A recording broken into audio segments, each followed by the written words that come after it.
إن الحمد لله نحمده ونستعينه ونستغفره ونتوب إليه ونعوذ بالله من شرور أنفسنا وسيئات أعمالنا من يهده الله فلا مضل له ومن يضلل فلا هادي له وأشهد أن لا إله إلا الله وحده لا شريك له وأشهد أن محمدًا عبده ورسوله صلى الله عليه وآله وصحبه وسلم تسليما كثيرا أما بعد. En cette journée du 16 de Jumad al-Oula de l'année 1444 de la hijra du prophète sallallahu alayhi wa sallam, correspondant au 10 du 12 de l'année 2022 du calendrier grégorien, nous continuons avec l'étude de ces mafatih qu'Ibn al-Qayyim évoque, ces clés qu'Ibn al-Qayyim évoque, ouvrant les portes du bien, et nous passons à l'étude des clés qui ouvrent les portes du mal. Nous avons étudié dans le cours de la semaine passée le fait qu'ils disent que le shirk fait partie des clés, le polythéisme fait partie des clés qui ouvrent les portes à tout mal. Et nous évoquerons ce soir son équivalent en matière de statut et en matière de rétribution, qui est la mécréance. La mécréance, c'est le kufr. فإن من أعظم ما أمر الله به التوحيد. La plus grande chose pour laquelle Allah Azza wa Jalla a ordonné les hommes, c'est très certainement le monothéisme. Le fait qu'ils reconnaissent que leur Seigneur est un et qu'ils reconnaissent que le droit d'Allah sur eux, c'est le fait qu'ils l'adorent, qu'ils l'invoquent, qu'ils recherchent sa miséricorde, craignent son châtiment et qu'ils témoignent de l'amour qu'ils vouent à ce Seigneur dont ils sont englobés par sa miséricorde de toutes parts. وَأَعْظَمُ مَا نَهَى اللَّهُ عَنْهُ الشِّرْكُ وَالْكُفْرُ. Et la chose la plus grande, la chose la plus néfaste pour laquelle Allah, ou de laquelle Allah Azza wa Jalla a interdite, ou laquelle Allah a interdite, c'est très certainement le polythéisme et la mécréance. Donc la plus grande chose, la plus noble pour laquelle Allah est ordonné, c'est le monothéisme. Et la chose la plus néfaste et la plus ignoble qu'Allah Azza wa Jalla ait interdite, c'est le polythéisme ou le fait de renier Allah subhanahu wa ta'ala. قال تعالى ولقد بعثنا في كل أمة رسولا أن اعبدوا الله واجتنبوا الطاغوت. Nous avons envoyé dans chaque nation un messager afin qu'il les exhorte et les appelle en leur disant adorez Allah, éloignez-vous du taghut. Le taghut, on va expliquer ce qui est voulu par ce mot-là, Inch'Allah, et je ne vais pas m'arrêter sur cela maintenant. Le taghut, c'est une source de culte qui est vouée à autre qu'Allah. Éloignez-vous de toute source de culte qui est adorée en dehors d'Allah subhanahu wa ta'ala, en résumé. Mais on va développer par la suite, et après la lecture du verset suivant, je vais vous lire une parole de Cheikh Abdel Aziz ibn Baz qui explique cela. وقال تعالى, et Allah le Très-Haut dit aussi, فمن يكفر بالطاغوت ويؤمن بالله فقد استمسك بالعروة الوثقى لا انفصام لها والله سميع عليم. Quant à celui qui mécroit au taghut, qui renie toute source de culte qu'on voue à autre qu'Allah, quant à celui qui mécroit au taghut tout en ayant la foi en Allah. Et ces deux-là, on trouve dans ce verset-là deux points. Un reniement, une négation et une confirmation. La négation du droit d'adoration à tout autre qu'Allah. On refuse que tout autre qu'Allah ait le droit d'être adoré. Et la confirmation de la foi en Allah seul, unique et sans associé. Et ces deux points-là, on appelle ça dans la langue arabe an-nafi wal-ithbat. Une négation et une confirmation. Ces deux points-là, c'est le sens du témoignage par lequel l'homme adhère à l'islam La ilaha illallah. Il n'y a de divinité en droit d'être adoré. C'est la première phrase. Le témoignage de l'unicité, il est composé de deux phrases. Une phrase qui appuie une négation et une phrase qui vient avec une confirmation. Et ces deux phrases-là, qui l'une vient avec une négation et l'autre avec une confirmation, elles viennent élever les piliers de la shahada, la ilaha illallah, les piliers du tawhid. Les piliers du tawhid, c'est le fait de refuser le droit de culte à tout autre qu'Allah et de confirmer qu'Allah, seul, unique et sans associé, doit être adoré. فَمَنْ يَكْفُرْ بِالطَّاغُوتِ. Quant à celui qui renie le tarout, qui renie toute chose qui serait adorée en dehors d'Allah, وَيُؤْمِنْ بِاللَّهِ, et tout en ayant la foi en Allah. Il renie cela en ayant la foi en Allah, en adorant Allah, seul, unique et sans associé, en témoignant de sa foi en Allah, de son amour, sa crainte et son espoir, et son obéissance et son culte vis-à-vis d'Allah. فَقَدْ اسْتَمْسَكَ بِالْعُرْوَةِ الْوُثْقَى. Il s'est accroché au lien solide. Al-urwat al-wuthqa, c'est le lien, le nœud solide. C'est la ilaha illallah. C'est la croyance monothéiste pure. C'est la croyance monothéiste pure qui t'appelle à te détacher du culte de tout autre que le Seigneur des univers. Du culte de tout autre que le Seigneur des univers. Celui qui mécroit au tarout tout en ayant la foi en Allah s'est accroché au lien solide. L'infisam laha, ce lien qui ne saurait jamais se rompre.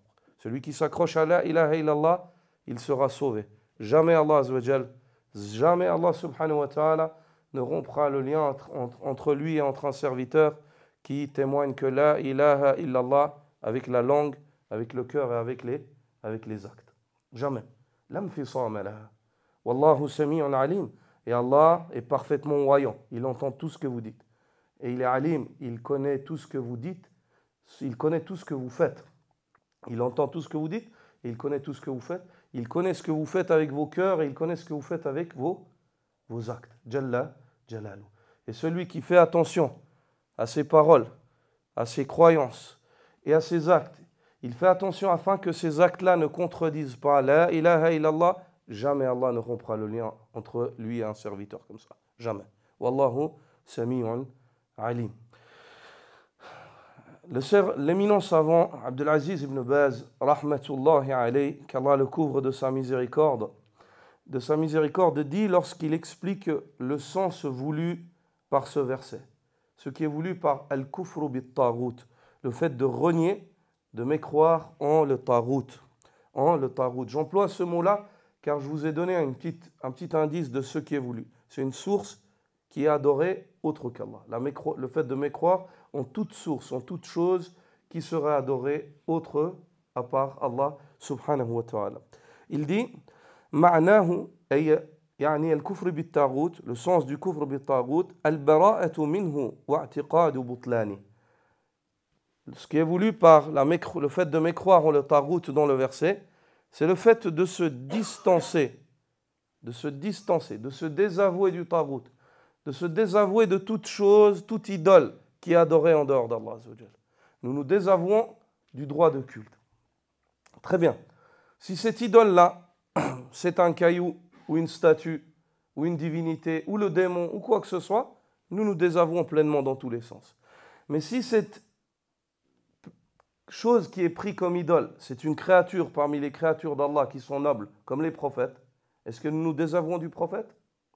Est-ce que nous nous désavouons de Jésus, fils de Marie, qui est adoré en dehors d'Allah? Ou bien alors certaines sectes hérétiques qui, au nom de l'islam, adorent le prophète sallallahu alayhi wa sallam et l'invoquent. Est-ce qu'on se désavoue de Rasulullah? Oui ou non? Non. De quoi est-ce qu'on se désavoue? Du culte qui est voué au prophète. Car le prophète, Jésus, fils de Marie, lui-même n'a jamais demandé à ce qu'il soit adoré. Et le prophète Mohammed sallallahu alayhi wa sallam n'a jamais demandé à ce qu'il soit adoré. Car tous les prophètes sont des frères. Ils ont tous été envoyés. وَلَقَدْ بَعَثْنَا فِي كُلِّ أُمَّةٍ رَسُولًا أَنِ اعْبُدُوا اللَّهَ وَاجْتَنِبُوا الطَّاغُوتَ. Nous avons envoyé dans chaque nation un prophète qui leur disait « Adorez Allah et éloignez-vous de toute chose qui est adorée en dehors d'Allah ». Et ça, c'est le sens de la ilaha illallah. Confirmation, adorez Allah. Négation, n'adorez, éloignez-vous de toute chose qui est adorée en dehors d'Allah. Donc pour nous, ces prophètes-là, nous ne nous désavouons pas du prophète, de aucun des prophètes d'Allah. Mais nous nous désavouons du culte qui est voué à cela. car les prophètes étaient distants de cela, ils ont appelé au contraire de cela. Donc il dit, la mécréance, le fait de mécroire en le tarout, la mécréance du tarout, le fait de renier le tarout, cette source qui est adorée en dehors d'Allah subhanahu wa ta'ala, ceci comprend le fait de s'en désavouer et d'être convaincu que le culte qui lui est voué est caduque. Que le culte qui lui est voué, il ne sert à rien du tout. Il n'amène à rien. Qala ta'ala, Allah Azza wa Jalla le Très-Haut dit, فَمَنْ يَكْفُرْ بِالطَّاغُوتِ وَيُؤْمِنْ بِاللَّهِ فَقَدِ اسْتَمْسَكَ بِالْعُرْوَةِ الْوُثْقَى. Celui qui mécroit au tarout tout en ayant la foi en Allah, il s'est accroché au lien solide. Yarhamukallah. Il évoque le verset que nous venons de lire précédemment. فَمَعْنَا الطَّاغُوتِ, dit-il, le sens du tarout, al-ma'boud min dunillah, c'est celui qui est adoré en dehors d'Allah subhanahu wa ta'ala. Yani, yatabarra min ibadati ghayrillah. Ceci comprend ou sous-entend que celui qui a foi en ce verset-là et le réalise pleinement, il se désavoue du culte de tout autre qu'Allah. Il dit, moi, je me désavoue totalement du culte de tout autre qu'Allah. Je me désavoue totalement du culte de tout autre qu'Allah. Ibadati al-awthan wal-asnam wal-jinn yatabarra minha wa ya'taqidu butlanaha. Comme le culte des idoles, le culte des statues, le culte des djinns, il se désavoue du culte de tout autre qu'Allah subhanahu wa ta'ala en étant fermement convaincu que le culte qui est voué à autre qu'Allah, c'est un culte qui est caduque. وَيُؤْمِنُ بِأَنَّ الْمَعْبُودَ الْحَقِّ هُوَ اللَّهُ وَحْدَهُ جَلَّ جَلَالُهُ. Et il est convaincu que celui qui doit être adoré de droit et qui est le seul à mériter l'adoration, c'est Allah, le majestueux, gloire et pureté à lui, seul, unique et sans associé. فَمَنْ لَمْ يُؤْمِنْ بِهَذَا فَلَيْسَ بِمُسْلِمٍ. Celui qui n'a pas foi en ce qui vient d'être évoqué, il ne saurait être musulman. Celui qui n'a pas la foi en ce qui vient d'être évoqué, qui n'est pas convaincu de cela, il ne peut pas être musulman. Celui qui te dit que oui, on peut adorer autre qu'Allah, c'est permis, ça amène à quelque chose, il ne peut pas avoir la foi, parce qu'il n'a pas la foi en la ilaha illallah. Il n'a pas la foi en la ilaha illallah. Nous assumons pleinement notre conviction, et non notre conviction, non, tu ne peux pas adorer autre qu'Allah. Ça te mène à rien, mon frère. Ça te mène à rien du tout. Tu es perdant sur toutes les coutures. Tu perds tes efforts. وَقَدِمْنَا إِلَى مَا عَمِلُوا مِنْ عَمَلٍ فَجَعَلْنَاهُ هَبَاءً مَنْثُورًا. Allah Azza wa Jalla dit, nous avons amené les œuvres qu'ils ont fait et nous les avons transformées en poussière éparpillée. Rien, aucune valeur. لَإِنْ أَشْرَكْتَ لَيَحْبَطَنَّ عَمَلُكَ. Si tu donnes des associés à Allah, Allah abolira ton œuvre. Allah Azza wa Jalla abolira ton œuvre. La budda an yu'mina bi anna Allah huwa al-mustahiq lil-ibada. Il est primordial que l'homme soit convaincu, que le musulman soit convaincu que le seul à mériter le culte, c'est Allah. Wa anna ibadat at-tawaghit, ibadat al-jinn, ibadat al-jinn, ibadat al-asnam, ibadat man da'a ila ibadati nafsihi. Kullu hadha batil. Il est primordial que l'homme soit convaincu que le culte des tawarites, des sources qui sont adorées en dehors d'Allah Azza wa Jal, comme le culte des djinns, comme le culte des idoles, comme le culte de ceux qui appellent les gens à les adorer, qui appellent les gens à leur vouer un culte. Tous ces cultes-là sont des cultes qui sont caduques. La budda an yatabarra'a minha. Il est primordial que l'homme témoigne de son cœur, témoigne par le cœur et par la langue, qu'il est hostile, que ceci, il est hostile à cela. Il n'aime pas cela. Et qu'il est distant de cela. Moi, je suis distant de ce culte-là. Ce culte ne mène à rien. C'est une tromperie. يتبرأ منها والطواغيت كل من عبد من دون الله وهو راض. Et le tarout et les tarout, les sources qui sont qualifiées comme étant des tawarites en islam, c'est les sources qui sont adorées en dehors d'Allah. Elles agréent qu'elles soient adorées en dehors d'Allah. فهكذا الأصنام تسمى طواغيت والأشجار والأحجار المعبودة تسمى طواغيت. C'est ainsi que les statues façonnées et les pierres auxquelles on voue un culte, qui sont adorées en dehors d'Allah, toutes celles-là, elles sont appelées dans la définition, dans la religion islamique, c'est des tawarites. Les idoles qui sont adorées en dehors d'Allah, c'est des tawarites. C'est des sources adorées en dehors d'Allah vainement. On n'a le droit aucunement de leur donner de leur attribuer, de leur accorder l'adoration. وهكذا الأصنام تسمى طواغيت والأشجار والأحجار المعبودة تسمى طواغيت أما الأولياء والأنبياء والملائكة فليسوا طواغيت أعني الطاغوت الذي دعا إلى عبادته.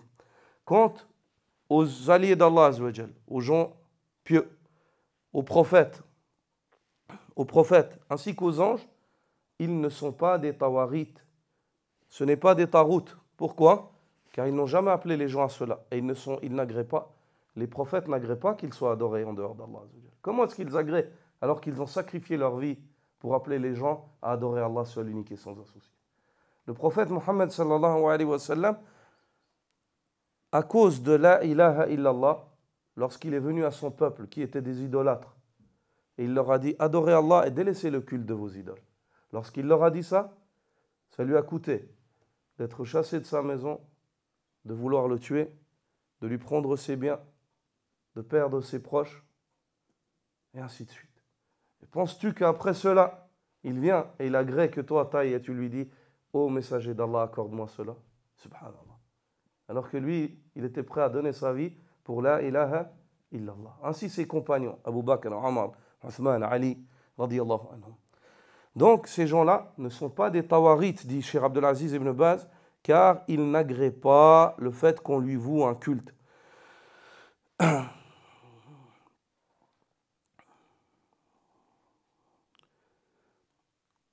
الطاغوت الذي دعا إلى الشرك بالله وعبادته. Le tarout réellement, la source qui est réellement qualifiée comme étant un tarout parmi les sources qui sont adorées en dehors d'Allah, c'est celui qui invite les gens à l'adorer, à lui vouer un culte en dehors d'Allah subhanahu wa ta'ala. Min ash-shayatin, parmi les démons, shayatin al-insi wal jinn, parmi les démons, qu'ils soient humains ou alors qu'ils soient du nombre des génies. Hum at-tawarit, ce sont eux les vrais tawarit. Amma al-awliya'u al-mu'minuna yabra'una ila Allah minhum. Quant aux alliés d'Allah parmi les croyants, ils sont distants du culte qui leur est voué. Toute leur vie, ils l'ont voué à la ilaha illallah. Yawm al-qiyamah, il sera contre toi, témoin. Celui qui va adorer Ali radiyallahu anhu, ou le Hussein, ou celui qui va adorer le prophète sallallahu alayhi wa sallam, ou Jésus, fils de Marie. Ces créatures-là, le jour de la résurrection, seront témoins devant Allah azza wa jal contre lui. Ceux à qui il a voué un culte, et ceux de qui il a espéré, par le culte desquels il a espéré se sauver auprès d'Allah subhanahu wa ta'ala. Quelle perte! Quelle perte!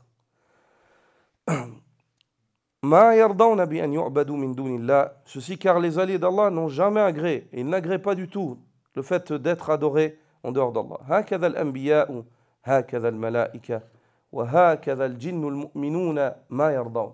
Il en est ainsi pour les prophètes, ils n'agréent pas d'être adorés en dehors d'Allah. Il en est ainsi pour les anges, et il en est ainsi pour les djinns parmi les croyants. Ils n'adhèrent pas qu'on les adore en dehors d'Allah. فالطاغوت هو الذي يدعو إلى عبادة غير الله. فالطاغوت هو الذي يدعو إلى عبادة غير الله.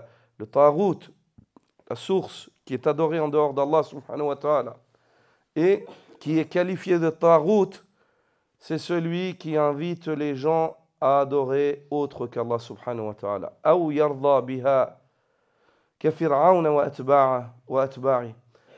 Ou bien il est celui qui appelle les gens à adorer autre qu'Allah, ou bien alors il agrée. Quand les gens lui vouent un culte, il est content. Il leur dit pas, ne faites pas ça, qu'est-ce que vous faites? Il les avertit pas, il agrée cela.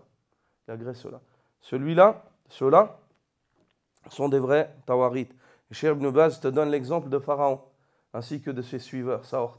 Il appelait les gens à lui vouer un culte, à le diviniser. فالبراءة من ذلك معناه البراءة من عبادة غير الله. Le fait d'être distant de cet acte de l'adoration du taghut, c'est le fait de se montrer distant du culte de tout autre qu'Allah. C'est ça que ça veut dire, dit Cheikh Ibn Baz. واعتقاد بطلانه, et le fait d'être convaincu que le culte de tout autre qu'Allah est caduque. يعني أن تبرأ من عبادة غير الله. Ceci veut dire que tu te distances du culte de tout autre qu'Allah, et que tu sois fermement convaincu que ceci est caduque. Quand tu vois le culte de tout autre qu'Allah, tu vois cela, tu dis ça ne mène à rien. Ceci ne mène à rien. C'est une tromperie. Ceci ne mène à rien, c'est une perte. وأن العبادة الحق لله وحده جل جلاله. Et que le vrai culte qui mérite d'être appelé ainsi, c'est le culte qui est voué à Allah, seul, unique et sans associé. كما قال جل جلاله في كتابه العظيم في سورة الحج. Tout comme Allah Azza wa Jal le confirme et le dit dans son noble, majestueux livre, dans la sourate Al-Hajj, ذلك بأن الله هو الحق وأن ما يدعون من دونه هو الباطل. Ceci, car c'est lui Allah qui est le vrai, le véridique. Allah, c'est le véridique, c'est le vrai à mériter l'adoration, à avoir le droit à l'adoration. Et c'est le vrai, le seul, l'adoration duquel mène à quelque chose, mène à la félicité. وأن ما يدعون من دونه هو الباطل. Et ceci, car tout ce qu'ils invoquent en dehors d'Allah subhanahu wa ta'ala n'est que tromperie, n'est que faux. Leur culte, c'est quelque chose qui ne mène à rien, ça n'aboutit pas. Al-kufru fi al-lugha, ceci, fin de citation de la parole du cheikh rahmatullah alayh. Le kufr dans la langue, dans la langue arabe, huwa sitru shay wa taghtiyatu. Sitru shay wa taghtiyatu. C'est le fait de couvrir une chose, hein, de l'ensevelir et de la couvrir. Ça, c'est dans la langue arabe. C'est pour cela que la personne qui plante les graines, les cultivateurs, ils ont été az-zurra', ils ont été appelés kuffar. Est-ce que vous savez qu'on appelle le zari' kafir? Est-ce que vous savez? Le zari' on l'appelle kafir. Pourquoi? Parce qu'il ensevelit. Il ensevelit la graine dans la terre, dans la terre. Et il la couvre. Ça, c'est sa définition linguistique. Ma'na al-kufr al-lughawi. Al-kufr, ma'nahu al-lughawi, c'est ça. C'est le fait d'ensevelir, de mettre une chose dans les ténèbres, de la couvrir. وأما في الاصطلاح الشرعي, quant à la définition de la mécréance dans la terminologie, dans la langue religieuse, dans la langue arabe religieuse, il y a souvent un lien en fait entre la définition linguistique et puis la définition religieuse dans la langue, en arabe. Il y a toujours un lien. Mais des fois, la définition religieuse, elle vient avec certaines précisions qui précisent en fait l'emploi précis de ce mot-là au niveau de la religion. Dans l'emploi du mot en matière de religion, c'est adamul iman billahi wa rusuli.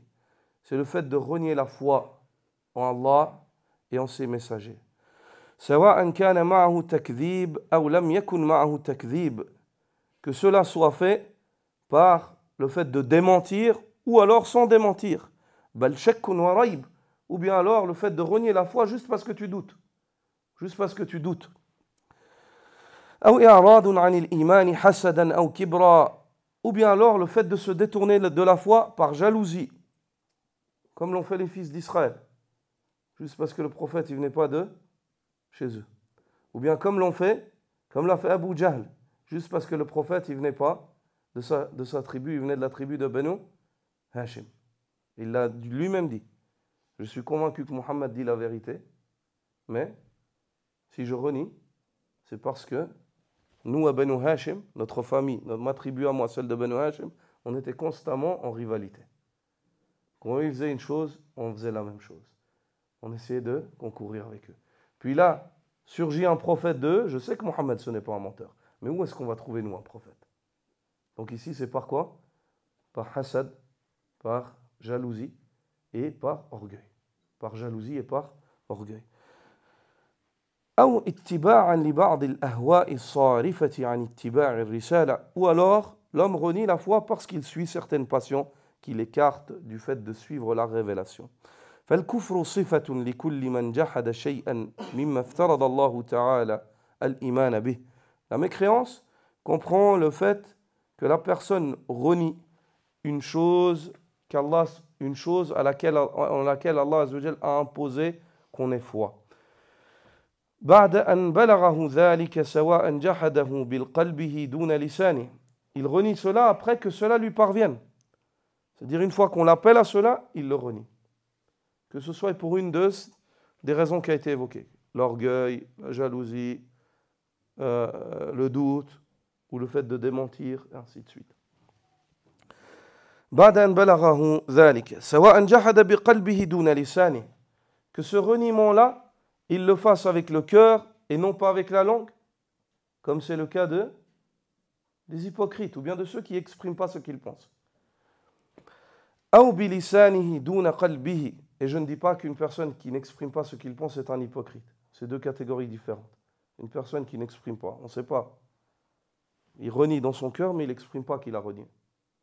Ou bien alors une personne qui, l'hypocrite, c'est celui qui fait témoignage de la foi avec la langue, puis dans son cœur, il renie. Ou alors qu'il renie, que son reniement se fasse. Qu'il fasse, que son reniement soit émane du cœur et non de la langue.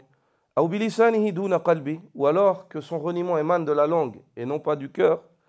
Ou alors de tous les deux, du cœur et de la langue en même temps.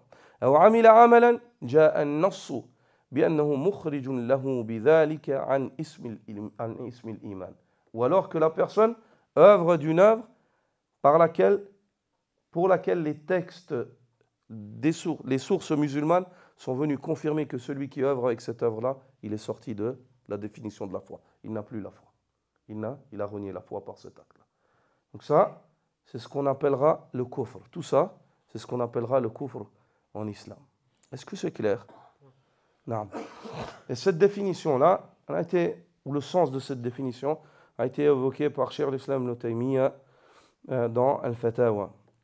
وقال ابن حزم في كتابه الفصل بل الجحد لشيء مما صح البرهان أنه لا إيمان إلا بتصديقه كفر. Il dit, il fait partie de la mécréance le fait de renier une chose dont les arguments de la religion prouvent qu'il est obligatoire d'avoir foi en cela. Par exemple, de dire, moi je ne crois pas en des créatures qui s'appellent les anges. Et tu vois que al-iman an tu'mina billah wa malaika. Quelqu'un vient et dit, moi je crois pas en ça. On peut pas dire de lui qu'il est croyant. Sah al-burhan. On a des textes. C'est pas nous qui choisissons qui est croyant. C'est Allah subhanahu wa ta'ala qui définit. C'est quoi la foi? Et celui qui veut avoir la foi, qu'est-ce qu'il doit avoir? C'est pas nous qui choisissons ça.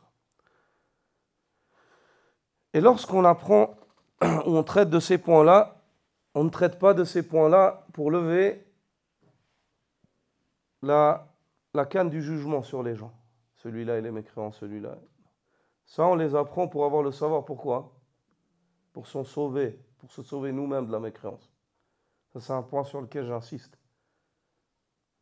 Ne pense pas que tu as étudié ça et puis que tu peux t'asseoir et puis juger les gens après. Toi, ça, tu l'apprends pour te juger toi-même, pour faire attention pour toi. Car la personne commence par lui-même. Puis ensuite, pour enseigner aux gens de ta famille, et ceux que tu aimes, et ceux qui veulent t'écouter, ce qu'est la foi et ce qu'est la mécréance, afin de préserver notre foi. Et si une personne désire adhérer à la foi, tu lui expliques ce qu'est la foi. Pour avoir la foi, pour être croyant, c'est ça qu'il faut. Et pas pour lever le bâton du jugement sur les gens. Est-ce que c'est clair? Non. Il dit, rahimahullah, le fait de renier une chose dont les arguments de la religion prouvent qu'il est obligatoirement nécessaire d'avoir foi en cela pour être croyant fait partie de la mécréance d'Ibn Hazm. والنطق بشيء من كل ما قام البرهان أن النطق به كفر. Et le fait d'émettre, de dire une parole dont les preuves tirées des sources musulmanes prouvent que celui qui dit cela a mécru, il est sorti de la foi, cet acte-là, c'est un acte de mécréance. وَالْعَمَلُ بِشَيْءٍ مِمَّا قَامَ الْبُرْهَانُ بِأَنَّهُ كُفْرٌ كُفْرٌ. C'est très clair, subhanallah. Et le fait d'œuvrer par une œuvre dont les arguments de la religion prouvent que cette œuvre-là, celui qui œuvre et fait cela, est sorti de la foi, il a renié, alors cet acte-là, c'est un acte de reniement et de mécréance. Donc on voit dans cette définition que la mécréance, elle est de combien de catégories? 3. La mécréance du cœur, la mécréance par la langue et la mécréance par les actes. Et ceci est très logique, car vous savez pertinemment que chez les gens de la sunna, la foi, elle est de 3 catégories. La foi par la langue, la foi du cœur et la foi des actes. Et ces 3 catégories, tu ne peux pas les dissocier. Tout ça, ça fait partie de la foi. Tu ne peux pas dire la foi, c'est juste dans le cœur. La foi, c'est juste la langue. La foi, c'est... Non.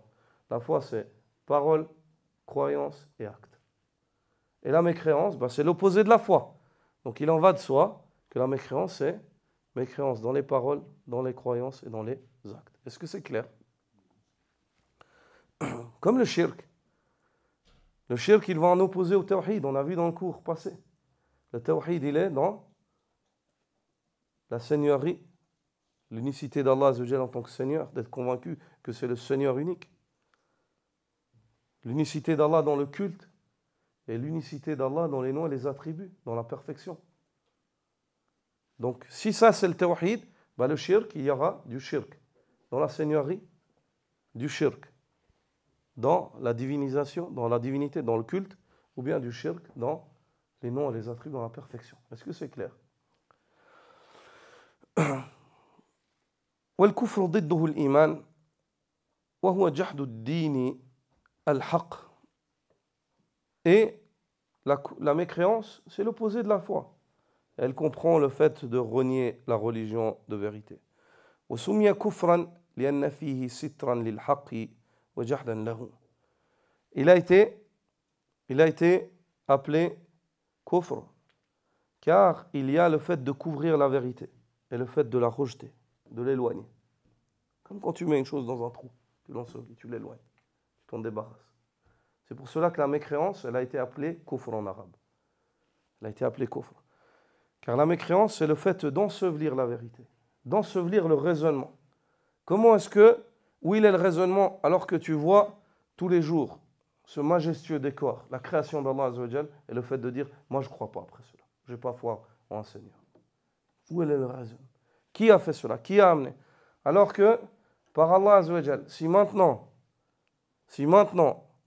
on rentre et on trouve ici au milieu de la mosquée, alors qu'on fréquente on trouve au milieu de la mosquée, le mimbar qui était déjà là, il est au milieu de la salle. La chair qui était déjà là pour chaque vendredi, les frères qui sont habitués, si vous rentrez et vous la trouvez au milieu de la salle, qu'est-ce que vous allez vous dire? Qui a déplacé ça? C'est logique. Alors qu'elle était là, c'est pas qu'elle est venue, qu'elle s'est construite, non, elle était là, elle n'était pas absente. C'est juste une question de déplacement. Qui l'a déplacé? Et ça va être mystique. Il y a quelqu'un forcément qui a déplacé ça. Si maintenant il y a une personne qui vient et qui rentre et qui nous dit, cette chair-là, personne ne l'a déplacée. On va lui dire, mais tu te fiches de nous. Est-ce que c'est raisonnable ou pas? C'est pas raisonnable. Dire, tu te fiches de nous. Il te manque une case. Tu as consommé quelque chose. Hein? Allah yashfik, qu'Allah te guérisse. Elle n'est pas venue. Et puis si on a un autre qui vient et puis il nous dit, non, elle est constituée comme ça pour se déplacer tout seul. Elle se déplace, elle s'auto-déplace. Un jour elle va là, un jour elle va là. On lui dit, mais subhanallah, c'est du bois. Il va dire, non, mais attends, j'ai encore mieux. Elle s'est même construite tout seule. Elle s'est montée, il y a les clous qui sont venus, s'est montée, s'est tapissée, elle s'est arrangée. Il va dire ça? Moi, je pense que tu n'auras pas envie d'aller boire un café une deuxième fois avec cette personne. Tu dis, qu'Allah lui facilite, miskin. Si ça, c'est l'affaire d'un bout de bois, de quelques bouts de bois, qu'en est-il de l'affaire des cieux et de la terre, le fait que tu viennes prétendre qu'ils sont là tout seuls, ou bien qu'ils se régulent tout seuls? On voit les ténèbres, le raisonnement ténébreux de celui qui voile sa raison avec la mécréance en n'ayant pas la foi, en se disant pas, si, ça a été créé, c'est le Seigneur des univers qui a créé cela. Seul, unique et sans associé. Celui qui a donné un commencement à toute chose. Donc, c'est ainsi que la mécréance, elle a été appelée ainsi kufr dans la langue arabe, et la langue arabe elle est très riche. Enfin, nous on va traduire par mécréance, mais ça comprend le fait d'ensevelir une chose, de s'en débarrasser, de la rejeter. Ça c'est le kufr, en fait. Et en arabe, on le comprend, mais en français, on n'a pas un mot en fait qui va nous dire tout ça. On n'a pas un mot qui sera équivalent pour dire tout ça. C'est pour ça qu'il est bien de l'expliquer. Il est bien de l'expliquer en fait aux gens. Qui se rendent compte en fait de la richesse de cette langue et de la raison pour laquelle Allah Azza wa Jalla, la dernière révélation, il l'a révélée en arabe, bilisanin arabiyyin mubin. Dans une langue qui est très riche et qui est préservée. Qui est très riche et par sa richesse, elle est préservée. Wal kufru qisman. Et quant à la mécréance ou reniement dans la religion musulmane, il est de deux catégories. Il est de deux catégories. Quant au statut de celle-ci. La mécréance majeure, kufrun akbar, qui fait sortir l'homme de la définition de la foi. Et lorsqu'on dit qu'il sort de la définition de la foi, s'il se repent, il peut redevenir croyant. Ce n'est pas fini. Tant qu'il est vivant, il y a de l'espoir. Et Allah accueille le repentir de ceux qui se repentent. Et la mécréance mineure, kufrun asghar.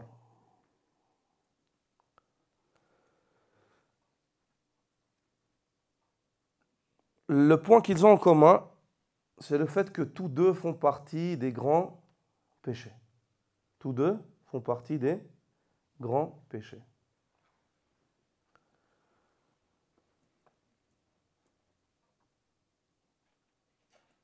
Et le point de divergence entre ces deux-là,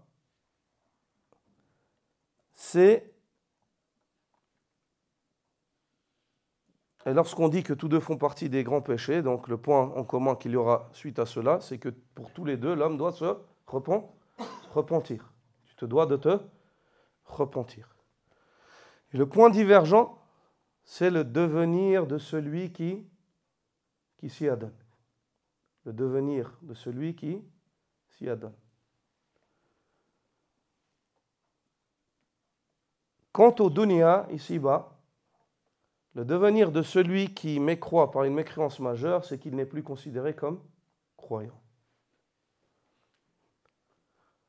Et le devenir de celui qui commet un acte de mécréance mineure, c'est qu'il est toujours croyant mais pécheur. Il a commis un grand péché.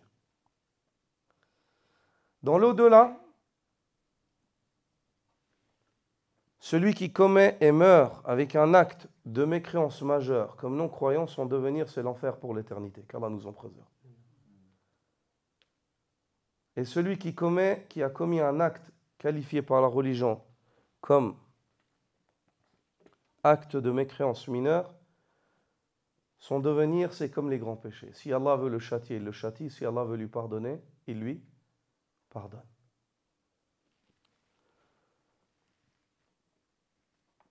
Prenons la première catégorie qui, quant à elle, est la mécréance majeure. Elle contredit la foi dans ses fondations. Les sources de cette mécréance-là sont diverses et variées. Nous allons énumérer certaines d'entre elles ou celles qui ont été énumérées par Ahlul Ilm. Les sources mères qui poussent l'homme à la mécréance majeure. La première, c'est kufru takdhib. Kufru takdhib. Une mécréance qui pousse l'homme à celle-ci parce qu'il dément. Il traite de mensonge après que les preuves lui parviennent. فمن كذب بالقرآن أو بشيء منه أو بسنة العدنان صلى الله عليه وسلم الثابتة عنه وهو يعلم فهو كافر كفر أكبر يخرجه من ملة الإسلام. Celui qui mécroit en le Coran, il dit moi j'ai pas foi en ce Coran. Ou alors en un seul verset du Coran, ou en un seul mot du Coran. Après que ce Coran-là lui parvienne, on lui montre ce Coran, c'est la parole d'Allah. Il mécroit en cela, non, moi j'ai pas foi. Ou bien alors, on la sunna du prophète sallallahu alayhi wa sallam authentique. Attention, je ne veux pas dire ici une personne vers qui tu viens et tu lui dis un hadith et il n'a pas confiance en toi, ou en ta narration, ou en la source. Non. Je veux dire une personne qui est convaincue. On lui montre que ce hadith-là, les savants de l'islam, ils prouvent. Et il n'y a pas de divergence sur son authenticité. Et lui, il le renie. Il dit non, moi ce hadith-là, je ne l'accepte pas. Je ne crois pas. Je ne veux pas. Il dément cela. Cette personne-là, par cet acte, a commis un acte de mécréance majeure qui le fait sortir de l'islam.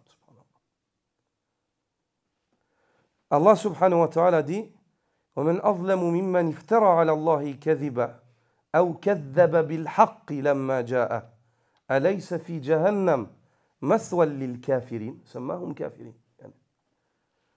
Et qui est plus injuste que celui qui profère des mensonges sur Allah, ou alors qui dément la vérité lorsque celle-ci lui parvient.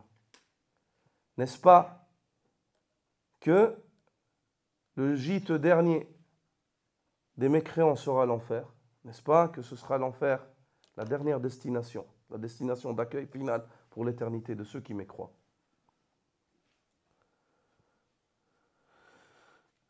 وقد بين تعالى في كتابه سبب هلاك الأمم السابقة بأنه تكذيبهم للرسل، فقال تعالى كذبت قوم نوح المرسلين، وقال تعالى كذبت عاد المرسلين، وقال تعالى كذبت ثمود المرسلين. Et Allah subhanahu wa ta'ala nous évoque d'une manière claire que la cause de la perte des nations qui nous ont précédés et la source de leur mécréance, c'est le fait qu'ils démentaient leurs prophètes. Allah dit au sujet du peuple de Noé, le peuple de Noé traita de menteurs les messagers. Il est intéressant de faire une parenthèse sur ce verset-là de Sourate Ash-Shu'ara. Il est intéressant de faire une parenthèse sur ce verset-là de Sourate Ash-Shu'ara. Vous savez que le premier des prophètes, c'est Nuh. Nuh alayhi salam. Le premier des messagers qui a été envoyé, c'est Nuh. Quant à Adam, c'est Abu al-Bashar, le père de l'humanité. Le premier des prophètes. Adam, c'est le père de l'humanité. Tous les hommes et femmes proviennent d'Adam. Et même la première des femmes qui était sa femme, elle vient de lui. Allah Azza wa Jalla l'a créé de la côte d'Adam. Et il y a un message en cela pour les hommes, afin qu'ils se rendent compte que leurs femmes, elles viennent d'eux. Elles sont proches. Ce n'est pas une créature qui t'est lointaine. Ce n'est pas une étrangère. Il faut que tu sentes une proximité. C'est toi. C'est une partie de toi. Donc tu dois prendre soin de cette créature. Et comme c'est venu dans le hadith, le prophète sallallahu alayhi wa sallam dit, la femme a été créée de la côte. Et la partie la plus courbe de la côte, a'lahu. C'est la partie haute de celle-ci. In dhahabta tuqimuhu kassarta. Si tu essayes de la redresser avec force, tu la casses. Et si tu la laisses toujours comme ça, sans la travailler, elle restera toujours courbe. Donc il faut essayer de travailler avec sagesse avec les femmes. Le prophète sallallahu alayhi wa sallam a enjoint sa communauté à la bonté envers les femmes, jusqu'au dernier souffle, jusqu'au dernier moment de sa vie. Et il nous a enseigné que le meilleur d'entre nous est celui qui est le meilleur pour sa famille. Celui qui est bon envers sa femme, Wallahi, c'est le meilleur d'entre nous, près d'Allah. Celui qui est bon envers sa femme, c'est le meilleur d'entre nous. Et le meilleur d'entre nous et le maître de l'humanité en matière de bonté, c'est qui? Rasulullah sallallahu alayhi wa sallam. Non.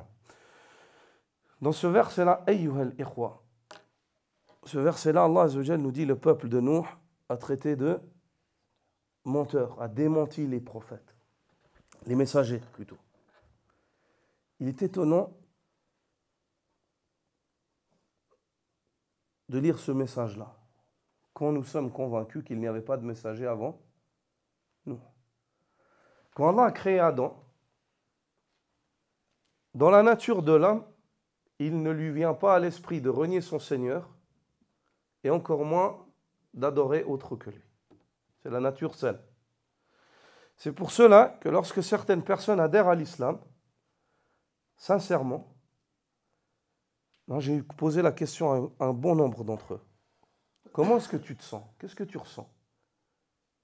S'il est sincère par Allah Azza wa Jal, la réponse va être quoi? Je sens que je suis revenu à la place, j'ai repris ma place initiale. Je suis revenu à la place où je devais être. Je me sens comme, je suis pas venu à quelque chose qui m'est étrange, non. Je suis revenu à là où je devais être. Ben oui.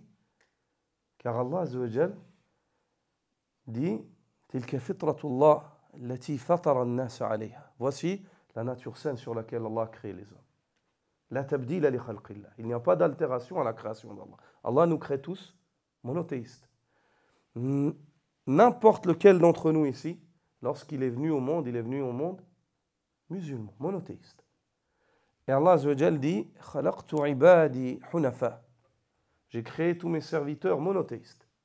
Fa'atathum ash-shayatin fajtalathum an dini. Les démons sont venus à eux et les ont éloignés de ma religion qui est le monothéisme. Le prophète sallallahu alayhi wa sallam dit Kullu mawloudin yuladu ala al-fitra. Chaque enfant à la base naît sur la nature saine monothéiste. Adam, lorsqu'il a été créé, Adam alayhi salam, il a été créé monothéiste. Et par conséquent, sa descendance, ses enfants, ses premiers enfants, et ceux qui sont venus après eux, étaient monothéistes. Le polythéisme n'existait pas, c'est une hérésie. C'est une altération de la nature saine de l'homme. C'est une altération de la nature saine de l'homme. C'est comme si je prends mon téléphone et je veux planter un clou avec. Le téléphone, il n'est pas fait pour ça. Tu vas me dire, prends un marteau. C'est le fait d'employer une chose à sa mauvaise adresse. Le culte, son adresse, elle n'est pas autre qu'Allah. Le culte, il y a seul Allah qui le mérite, car c'est lui qui détient toutes choses. Ceux que tu invoques en dehors d'Allah, on a deux choses. Ou un créateur, seul, unique et sans associé, ou des créatures qui sont créées. Donc choisis. À qui est-ce que tu veux demander? Qui est-ce que tu veux invoquer? Ceux qui ne dominent pas leur situation et qui sont dominés, ou celui qui les domine tous? Et toi, parmi eux. Donc, ikhwa, les gens étaient sur la nature saine. Kana an-nasu ummatan wahida. Allah Azza wa Jal dit, les gens formaient une seule et unique communauté. فبعث الله النبيين. Allah a envoyé par la suite des prophètes, mubashirin, afin d'annoncer la bonne nouvelle, et afin d'avertir. Avant ça, il n'y avait pas besoin d'envoyer de prophètes, car les gens ils étaient sur une seule et même religion, une seule et même nature. Puis quand ils sont sortis de cette religion, avant l'arrivée de Noé, quand ils sont sortis de la religion monothéiste pour se diriger vers le polythéisme, à ce moment-là, Allah Azza wa Jal a envoyé le premier des messagers, Noé, pour rappeler les gens à leur nature saine. Noé, c'est le premier. On le sait. Et quand on lit ce verset-là, كَذَّبَتْ قَوْمُ نُوحٍ الْمُرْسَلِينَ. Le peuple de Noé traite de mensonges, dément les messagers. Le peuple de Noé a démenti les messagers. Comment est-ce que ça frappe l'esprit du croyant? Qu'est-ce que ça veut dire alors qu'il n'y avait pas de messagers? Ils ont vu que Noé. Comment est-ce qu'ils ont démenti tous les messagers? Le peuple de Noé a démenti, a traité de menteurs tous les messagers. De ce verset-là, la première chose qu'on comprend, c'est quoi? C'est que tous les messagers ils sont venus avec le même message. Subhanallah. Le peuple de Noé a démenti, a traité de menteurs tous les messages. Al-Mursalin, istighraq, yufid al-umum wa shumul. Al-Mursalin, les messagers. Ça comprend tous les messagers. On comprend que tous les messagers sont venus avec le même message. Quand tu renies un messager qui est venu avec ce message-là, bah, tu as renié tous les autres, tous ses autres frères. Tu as renié tous ses autres frères. Et le prophète sallallahu alayhi wa sallam dit Nahnu al-anbiya abna'u allat dinuna wahid wa ummahatuna shatta. Nous les prophètes sommes comme l'exemple d'enfants issus du même père. Il ne veut pas dire que Allah c'est le père. C'est un exemple, une parabole. C'est-à-dire on est tous d'une même famille. Notre religion est une. C'est-à-dire notre conviction elle est une. Et nos mères sont différentes. C'est-à-dire nos sources sont différentes. Les législations et les règles sont différentes. Mais le culte, la ilaha illallah, c'est identique. L'obligation d'adorer Allah, seul, unique et sans associé. L'interdiction d'adorer tout autre qu'Allah. Chez tous les prophètes, il y avait ça. C'est pour cela qu'Allah Azza wa Jal dit كَذَّبَتْ قَوْمُ نُوحٍ الْمُرْسَلِينَ. Le peuple de Noé a traité a démenti les prophètes. A démenti les prophètes. Quand ils ont renié Noé, ils ont renié Ibrahim. Ils ont renié Moïse, Moussa. Ils ont relié Jésus à Isa. Ils ont relié Mohammed sallallahu alayhi wa sallam. Il y a un musulman qui fait ses 5 prières, est jeune, et donne l'aumône, et est très bon avec les gens. Mais il renie Jésus, fils de Marie, il a renié Mohammed sallallahu alayhi wa sallam. Est-ce que c'est clair? Il n'est pas croyant. Est-ce que c'est clair? L'imam al-Bukhari rapporte dans son Sahih que le jour de la résurrection, Allah, celui à qui revient l'équité et la justice absolue, amènera son serviteur et prophète Noé, alayhi salam, ainsi que son peuple. Et il leur dira, ne vous ai-je pas envoyé un messager? Jusqu'à ce moment-là, et même ce jour, ils essaieront de démentir. Ils diront, Ma ja'ana min bashirin wala nadhir. Nous n'avons reçu ni annonciateur de bonnes nouvelles, ni avertisseur par rapport au mal qu'on faisait. Subhanallah. Alors que Noé, 950 années, il les a appelés.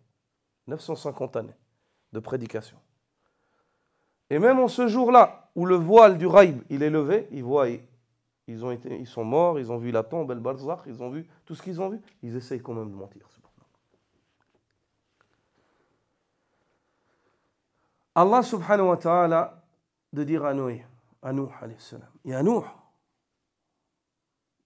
il renie, il démente. Ne les as-tu pas appelés? Alors qu'Allah le sait mieux. Il dit par Allah, par toi, ô mon Seigneur, je les ai appelés. Mais quant à eux, ils renient. Qui sont tes témoins? Qui sont tes témoins? Et nous, alayhi salam, de dire, c'est Muhammad sallallahu alayhi wa sallam et sa communauté. C'est Muhammad et sa communauté.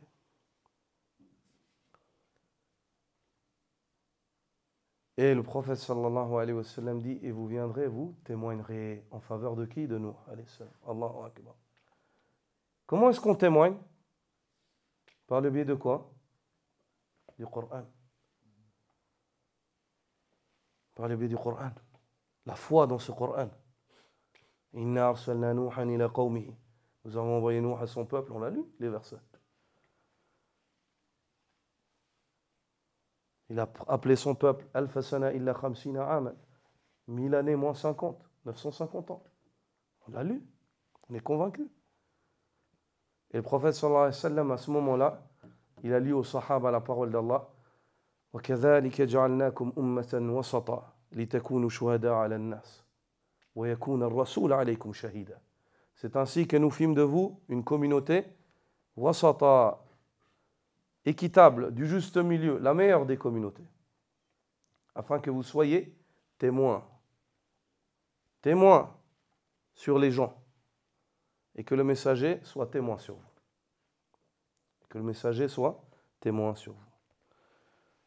Et Allah Azza wa Jal dit وَكَذَّبَتْ عَادٌ الْمُرْسَلِينَ. Et le peuple d'Aad ont démenti les messagers à nouveau. C'est-à-dire Aad, le peuple d'Aad ont démenti leurs messagers et les messagers qui sont venus après, même s'ils ne les ont pas rencontrés. Et ceux qui étaient avant, même s'ils ne les ont pas rencontrés. كَذَّبَتْ ثَمُودُ الْمُرْسَلِينَ. Thamoud ont démenti les messagers. وَمَنْ كَذَّبَ بِرَسُولٍ وَاحِدٍ فَقَدْ كَذَّبَ الرُّسُلَ جَمِيعًا. Celui qui renie un seul messager, qui dément un seul messager, il a démenti tous les prophètes.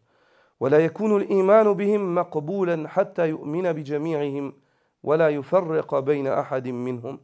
Et sa foi ne saurait être acceptée auprès d'Allah. La foi en les messagers, elle ne saurait être acceptée jusqu'à ce qu'il ait la foi en tous les messagers d'Allah subhanahu wa ta'ala et qu'il n'établisse aucune distinction entre eux. قال الله عز وجل آمن الرسول بما أنزل إليه من ربه والمؤمنون كل آمن بالله وملائكته وكتبه ورسله لا نفرق بين أحد من رسله وقالوا سمعنا وأطعنا غفرانك ربنا وإليك المصير. Allah le Très-Haut dit, le messager a eu la foi en ce qui lui a été révélé de la part de son Seigneur, ainsi que les croyants ont eu foi en cela. Kulluna amana billah, chacun d'entre eux a eu foi en Allah, en ses anges, en ses livres, en ses messagers. Nous n'établissons aucune distinction entre les messagers d'Allah.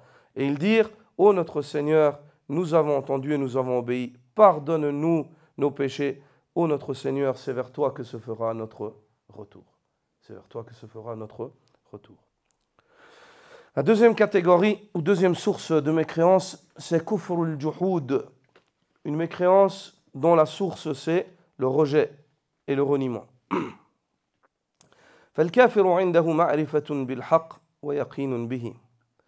Ceci, c'est le cas d'un mécréant qui connaît la vérité et est convaincu que c'est la vérité. ولكن يجحده. Et il renie et rejette cela malgré cela. ظاهرا إما كبرا أو حسدا أو طمعا في رئاسة أو دنيا أو غيره. وهذا هو غالب الكفار.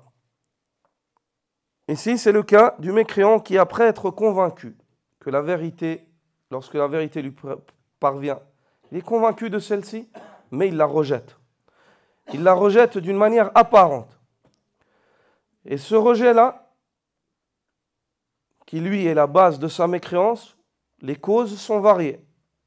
Ça peut être l'orgueil, comme on a expliqué le cas d'Abu Jahl, ou bien le hasad, la jalousie, comme Abu Jahl aussi, ou bien tam'an fi ri'asa, Abu Jahl aussi, hein, le fait de vouloir dominer. C'est-à-dire si il a la foi, il accepte cette foi-là, il ne peut pas régner et pas dominer. Ou bien pour une raison du dunya, il renie la foi. Ou bien des autres raisons parmi les raisons qui pourraient motiver en fait la personne à rejeter la foi. Et cette sorte de mécréance, c'est la mécréance de la majorité des personnes qui renient la foi. La majeure partie des personnes qui renient la foi, qui la rejettent, ils la rejettent ou bien alors par orgueil, ou bien alors par jalousie, ou bien alors parce que ça ne leur intéresse pas, parce que cette fois-là, ça ne va pas en fait avec leur mode de vie, et leur, ainsi de suite. Non. قال تعالى, Allah le Très-Haut dit, قد نعلم إنه لا يحزنك الذي يقولون فإنهم لا يكذبونك ولكن الظالمين بآيات الله يجحدون. Nous savons pertinemment que tu as affligé au Muhammad par les paroles qu'ils profèrent sur toi. Mais sache qu'ils ne te démentent pas, mais les injustes parmi eux renient et rejettent ouvertement les versets d'Allah subhanahu wa ta'ala. وقال تعالى وجحدوا بها واستيقنتها أنفسهم ظلما وعلوا. Le peuple de Pharaon ont renié les signes d'Allah, les signes avec lesquels Moïse, Moussa est venu à eux, alors que leur âme était convaincue. Ils étaient convaincus dans leur fort intérieur que ça, c'est pas humain, c'est divin. C'est des signes qui lui ont été donnés par le Seigneur. Ils ont renié cela ظلما وعلوا, par injustice et par orgueil. Par injustice et par orgueil, par le fait de vouloir l'autorité. فأخبر سبحانه أنها استيقنتها أنفسهم ولكن جحدوا ظلما وعلوا أي من أجل الظلم والعلو على الناس. Allah nous informe dans ce verset qu'Allah subhanahu wa ta'ala, Allah nous informe que le peuple de Pharaon était convaincu des signes, des miracles avec lesquels Allah a envoyé Moïse à eux pour les convaincre. Mais ils ont renié la foi en cela par injustice et par désir d'élévation, de s'élever, d'être au-dessus des autres. وقال موسى عليه السلام لفرعون, et Moussa alayhi salam, Moïse dit à Pharaon, لقد علمت ما أنزل هؤلاء إلا رب السماوات والأرض بصائر وإني لأظنك يا فرعون مثبورا. Tu sais très bien et tu sais pertinemment que ces signes-là n'ont pas été révélés par autre que le Seigneur des cieux et de la terre, afin de te donner la clairvoyance, afin de t'accorder de voir la vérité. Et je suis convaincu au Pharaon que tu fais partie de ceux qui sont perdus. Je suis convaincu au Pharaon, après ton reniement, malgré ces signes manifestes, je suis convaincu que tu fais partie de ceux qui sont perdus. Ici, il y a une latifa dans la balagha al-arabiyya, dans ce verset-là. Haoula, c'est quoi? Haoula, c'est quoi dans la langue arabe? Oui, mais c'est quoi? Ismu ishara, barakallahu fik, masha'Allah. Ismu ishara. C'est un nom démonstratif ou un pronom démonstratif. C'est un moyen par lequel tu démontres une chose. والأسماء الإشارة في اللغة العرب تنقسم إلى قسمين من حيث الإشارة. Et les pronoms ou noms démonstratifs dans la langue des Arabes se classent en deux catégories, dans le but pour lequel ils sont employés. Un pronom démonstratif, c'est pour montrer une chose. Et dans la chose que tu démontres, les Arabes, ils les classent en deux parties. Cette chose, ou bien elle est proche, ou bien elle est lointaine. Puis ensuite, dans l'emploi, chaque chose, elle a un nom ou pronom démonstratif qui est adéquat. Et le caractère adéquat, il se classe sur le fait que le genre, que ce soit masculin ou féminin, tu l'adaptes selon le genre, selon le nombre, soit singulier ou pluriel, et un autre critère, non, ça c'est avant, ça on l'a dit, ça c'est la base. L'autre critère, c'est aqil wa ghayru aqil, doué ou dénoué de raison. Doué ou dénoué de raison. Par exemple, tu diras, hadha kitabun, ceci est un livre, wa hadha rajulun, et ceci est un homme qui est proche. Tu diras, dhalika rajulun akhar, là-bas, il y a un homme qui est plus loin. Wa dhalika kitabun akhar, et là-bas, il y a un autre livre. Au point où un non-voyant, il entend l'Arabie parler, même s'il ne voit pas, il sait qu'il est en train de parler d'une chose qui est proche ou lointaine, juste avec Ismul Ishar. Par exemple, en français, tu dis voici, mais moi je ne vois pas, je ne sais pas s'il est proche ou loin, si je suis non-voyant. Tandis qu'en arabe, si j'entends un arabe parler, il me dit Hada kitabun, je sais que le livre il est à proximité. Wa dhalika, il me dit kitabun, je sais qu'il est plus loin. Il montre quelque chose qui est loin. Très bien. C'est Asma'ul Ishara. Il y en a qui désignent à la base, chez les Arabes, la base. Il y a des exceptions, mais les exceptions ne font pas la règle. Ils désignent des choses qui sont douées de raison, que des choses qui sont douées de raison. Et ça, c'est Haoula'i et Oulaïka. D'accord? Haoula'i et Oulaïka. Ça désigne un groupe, al-jam' al-mudhakkar ou al-mu'annath al-aqil. Ça désigne un groupe de gens qui sont 3 et plus, hein, qu'ils soient féminins ou masculins. Tu diras Haoula'i muslimoun, Haoula'i muslimat, Oulaïka muslimoun, Oulaïka muslimat. Est-ce que c'est clair? Haoula'i, ça désigne ce qui est proche ou lointain? Proche. Hein? T'as dit quoi? Subhanallah, anta ikhtabart qariban an hada. Allah yahdina wa yahdik. Très bien. Cette chose-là, donc maintenant dans le verset ici, lorsque vous posez les yeux sur le verset, al-arabi ou al-fasih, lorsqu'il lit ce verset-là, لَقَدْ عَلِمْتَ مَا أَنزَلَ هَؤُلَاءِ Allahu Akbar.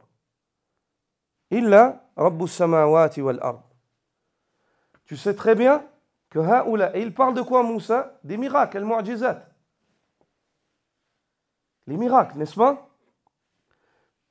Pourquoi est-ce qu'il emploie le pronom démonstratif? Qui ici, on parle de mu'jizat, de miracles, ils sont au pluriel. Pourquoi est-ce qu'il emploie un pronom démonstratif qui, à la base, désigne un pluriel, ok, mais qui est doué de raison? Les miracles, ils n'ont pas de la raison. Ce ne sont pas des humains. Les animaux et les choses, elles sont dénuées de raison. Ils n'ont pas de raison. Donc les miracles, ils n'ont pas de raison.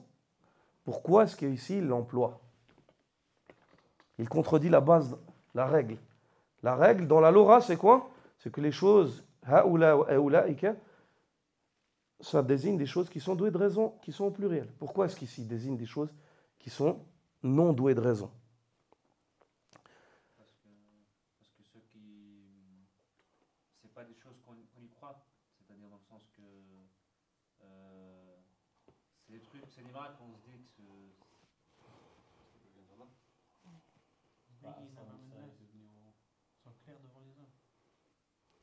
Pour quelle raison? Parce que ce qui est voulu par ces miracles-là, c'est at-ta'aqqul, c'est que tu raisonnes. Allahu Akbar. Vous voyez le balagh al-Qur'aniyya.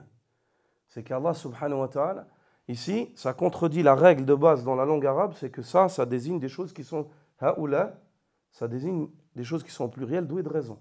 Et ici, elle est contredite li'isali ma'nan, pour amener un sens. Wa yajouz. Et les Arabes, anciennement, même avant l'islam, ils ont employé haoula, haoulaïka pour désigner des choses, pour appeler à la raison. Inna sam'a wal basara wal fu'ada kullu ulaika. As-sam'a, l'ouïe, elle n'a pas de raison tout seul. Al-basar, il n'a pas de raison tout seul. Le cœur, il a. Kullu ulaika. Allah Azza wa Jalla dit toutes ces choses-là, il prend ulaika. Normalement, ça désigne des choses qui sont douées de raison. Kana anhu mas'oula, tu seras questionné pour tout cela. Donc, emploie ta raison afin de bien employer ta vue et ton ouïe, car tu seras questionné pour celle-ci. Et ici, emploie ta raison afin de bien comprendre ces signes d'Allah, que ça vient d'Allah. Basaira min rabbik. Afin que tu y vois clair et que tu comprennes que ça vient de ton Seigneur. Réveille-toi. Réveille-toi. Vous voyez la force, subhanallah, quwwatul lugha al-arabiyya ajib, subhanallah. La force de la langue arabe, c'est quelque chose qui est pertinent. فعلم فرعون أن ما جاء به موسى هو الحق ولكنه يتظاهر بإنكاره ظلما وعلوا وإبقاء على ملكه. Pharaon était pertinemment convaincu que les signes avec lesquels Moïse est venu, c'est des signes qui viennent d'Allah, c'est des miracles. Un homme ne peut pas venir avec ça. Mais il s'est obstiné à rejeter, à refuser cela par injustice et par esprit de domination, de vouloir dominer et de rester sur sa domination. C'est pour cela qu'il a dit Ma alimtu lakum min ilahin ghayri. Je ne vous connais pas, je ne sais pas qu'il y ait une divinité, que vous ayez une divinité en dehors de moi. Il a dit à son peuple Ana rabbukumul a'la, je suis votre Seigneur suprême. A'udhu billah. Un homme, il dit aux gens, je suis votre Seigneur suprême. Je ne sais pas que vous ayez une divinité qui mérite d'être adorée si ce n'est moi. Il leur disait cela.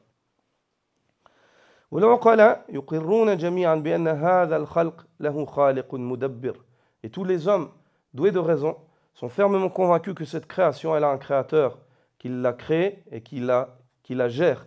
Et que Pharaon n'a rien créé et qu'il ne gère rien du tout. Au point même, il n'arrive pas à gérer un seul homme, qui est Moussa, alayhi salam. Un seul homme, il n'arrive pas à le gérer. Moussa, alayhi salam, malgré l'armée qu'il a et malgré tout ce qu'il possède. فالذي حمله على ذلك الكبر هو الكبر والإبقاء على ملكه. Ce qui l'a poussé à renier, à s'obstiner, à renier la foi, c'est l'orgueil et le désir de garder son trône. ومثل ما حصل مع إبليس لعنه الله عندما أمره الله بالسجود لآدم رفض كبرا وحسدا لآدم. Et ceci, c'est la mécréance qui a poussé Iblis à mécroire aussi, à mécroire en l'ordre divin lorsqu'Allah lui a demandé de se prosterner à Adam alayhi salam. C'est très certainement l'orgueil ainsi que la jalousie envers Adam qui l'a poussé à renier cela.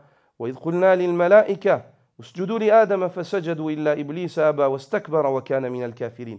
Et Allah dit dans Surat Al-Baqarah, lorsque nous dîmes aux anges, nous les ordonnâmes, prosternez-vous donc à Adam.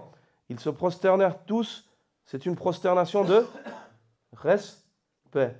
Et c'est une prosternation de l'obéissance à l'ordre divin. Prosternez-vous à Adam. Ils se prosternèrent tous à l'exception de Iblis. Il s'obstina, refusa, se montra orgueilleux et fut du nombre des mécréants, de ceux qui renièrent. La troisième catégorie de sources, parmi les sources de la mécréance, c'est le shak, c'est la mécréance qui émane du doute, du fait que la personne doute. بأن يكون شاكا فيما جاءت به الرسل ويظن أنهم على غير حق, qu'il soit douteux de ce avec quoi Allah Azza wa Jalla a envoyé ses messagers et qu'ils se disent je sais pas, ils sont peut-être pas sur la vérité. وذلك كما في قصة الرجلين فحكى الله عن أحدهما أنه قال وما أظن الساعة قائمة ثم حكى الله رد الآخر عليه وهو يحاوره قال أكفرت بالذي خلقك من تراب ثم من نطفة ثم سواك رجلا. Ceci, conformément à ce qu'Allah Azza wa Jalla nous relate dans Surat Al-Kahf, le récit de ces deux hommes frères qui avaient, l'un d'entre eux, Allah lui a accordé une abondance dans les biens et il se vantait de ce qu'Allah Azza wa Jalla lui donnait et il a oublié Allah Azza wa Jalla et il douta de la résurrection, du fait que les hommes seront ressuscités. Et il dit وَمَا أَظُنُّ السَّاعَةَ قَائِمَةً, et je ne pense pas que l'heure qui est prétendue par les prophètes viendra. Puis Allah Azza wa Jalla nous relate aussi la réponse de son frère qui lui était croyant en lui disant أَكَفَرْتَ بِالَّذِي خَلَقَكَ مِنْ تُرَابٍ, serais-tu de ceux qui mécroient, qui vont mécroire, renier celui qui t'a créé d'argile, ثُمَّ مِنْ نُطْفَةٍ ثُمَّ سَوَّاكَ رَجُلًا, puis d'une adhérence, puis il fit de toi un homme. La quatrième catégorie ou source de mécréance, c'est kufr al-i'rad. C'est une mécréance par laquelle l'homme se détourne de la foi. Il se détourne de la foi et de ce qui le conduira à la foi. Yu'rid, il tourne le dos à cela. فالمراد به الإعراض عن تعلم أصل الدين الذي لا يكون المرء مسلما حتى يتعلمه ويعمل به. Ceci, ce qui est voulu, c'est le fait que l'homme se détourne de l'apprentissage de la base de la religion, apprentissage de choses sans lesquelles l'homme ne saurait être musulman. Il se détourne de cela et de la mise en pratique de cela. Allah le Très-Haut dit وَمَنْ أَظْلَمُ مِمَّنْ ذُكِّرَ بِآيَاتِ رَبِّهِ ثُمَّ أَعْرَضَ عَنْهَا إِنَّا مِنَ الْمُجْرِمِينَ مُنْتَقِمُونَ. Qui est plus injuste que celui auquel on rappelle les signes de son Seigneur, les versets de son Seigneur, puis il s'en détourne. Inna minal mujrimina muntaqimun, très bientôt nous allons nous venger des criminels. Wa qala ta'ala walladhina kafaru amma unziru mu'ridun. Quant à ceux qui mécroient, tu les trouves constamment se détourner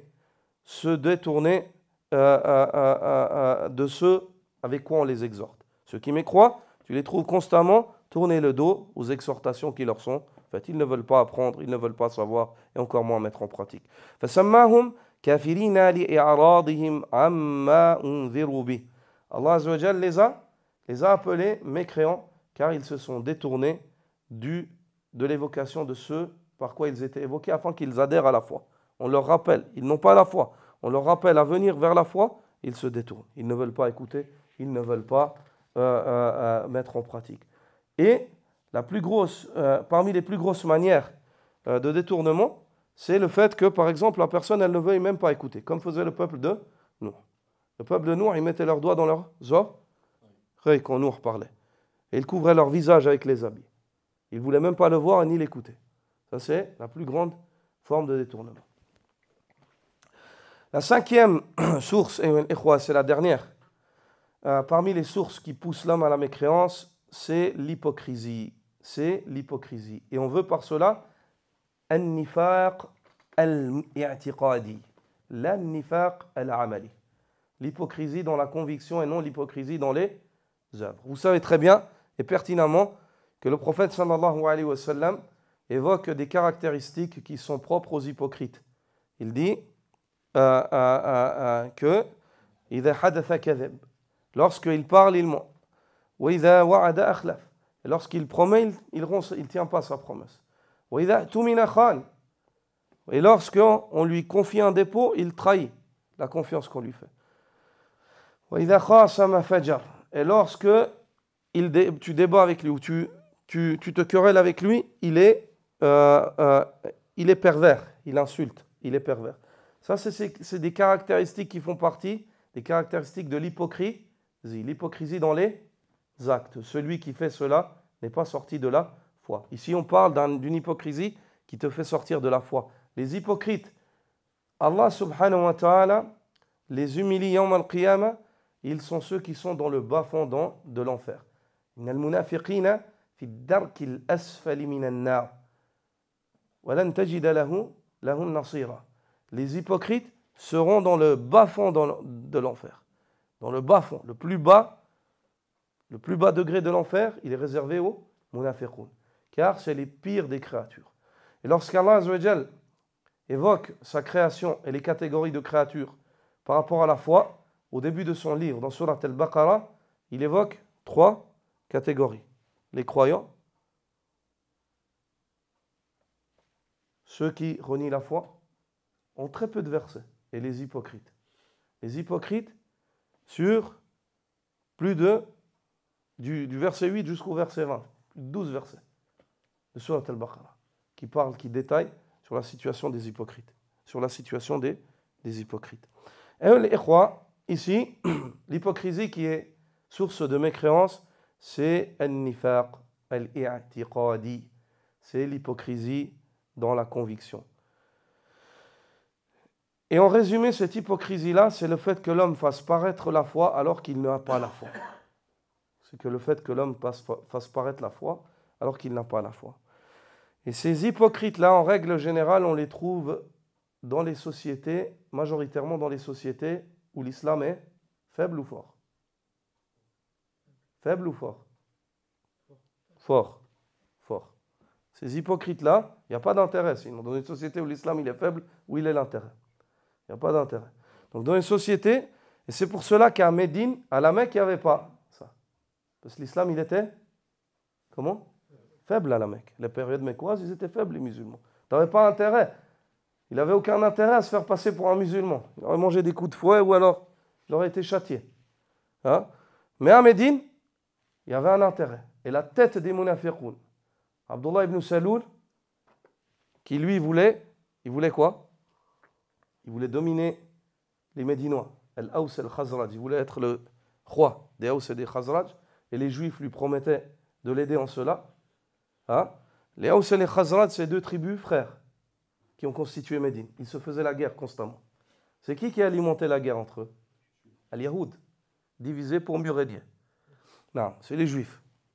Et quand le prophète sallallahu alayhi wa sallam, ils sont arrivés à un stade où les Aws et les Khazraj, ils étaient épuisés, fatigués. On dit on est prêt à accepter n'importe quoi, juste qu'on arrête de s'entretuer. Et les Juifs, ils leur vendaient des armes. Ils vendaient aux Aws et ils vendaient aux Khazraj. C'est pas mal en plus. Ils gagnaient. Puis, subhanallah, Ibn Saba, Abdullah ibn Saloul, c'était un homme hypocrite, médinois. Avant même l'islam, il avait un comportement hypocrite.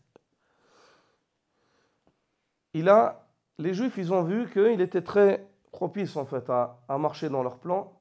Et ils lui ont dit, on te propose de te mettre toi comme roi, de te proposer comme point de jonction pour qu'ils arrêtent. Ils reviennent tous à toi, c'est toi qui es le roi de Médine, des Aws et des Khazraj, et il y a la paix entre eux, et on instaure en fait une sorte d'union.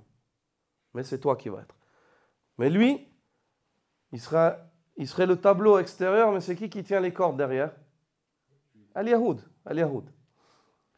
Quand le prophète sallallahu alayhi wa sallam est arrivé à Médine, avant même de pouvoir réaliser son rêve, Ibn Saloul, il s'est écroulé. Le prophète sallallahu alayhi wa sallam, il est arrivé à Médine avant même de construire la mosquée. Parce que souvent on pose la question, la première chose qu'il a fait à Médine, le prophète sallallahu alayhi wa sallam, c'est quoi? Construire la mosquée. C'est pas vrai. La première chose qu'il a fait à Médine, c'est quoi? Il a établi des liens de fraternité entre eux les émigrés mécois et les résidents. On ne parle même plus de guerre entre les Médinois. Non, non. Les Médinois, ils sont tous ensemble, non seulement ensemble, mais ils sont ensemble avec leurs frères qui ont émigré. Au point où chaque résident médinois, il était responsable d'un émigré, d'un muhajir. Il était responsable d'un muhajir. Est-ce qu'il a à manger?